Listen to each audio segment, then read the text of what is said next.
Khairpur Nathan Shah समेत समूरी सिंध में पानी की शदीद खोट डुकार वारी सूरत हाल अख्तियार करे वरती है।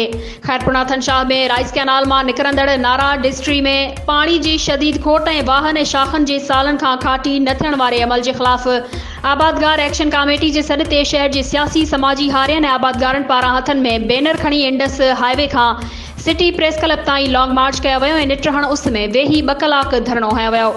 धरने की अगवाणी कंदड़ हाफिज हाजन लगारी, शकील गाढ़ी, कारी असदुल्ला लगारी, मोहम्मद खान गाढ़ी, अमजद गाढ़ी, लतीफ़ चांडियो, मोहम्मद नवाज़ ऐं ॿियनि मीडिया से ॻाल्हाईंदे चयो आहे त पानी हर साल 1 मई ते ॾिनो वेंदो आहे जेको हिन महल ताईं पानी न मिली सघियो आहे। असांजो पानी एरीगेशन अमलो रिश्वत एवज़ वॾनि जागीरदारनि ऐं चूंडियल नुमाइंदनि जे हवाले कयो थो वञे। हुननि आला अख्तियारियुनि खां मुतालबो कयो आहे त एरीगेशन के खिलाफ सख्त कार्रवाई कई वञे। वाहन ऐं शाखन जी खाटी कराए राइस कैनाल में नारा डिस्ट्री के आखिर ताईं पानी पहुंचाया वञे, न त ॿी सूरत में इंडस हाईवे ब्लॉक करे धरणो हयो वेंदो।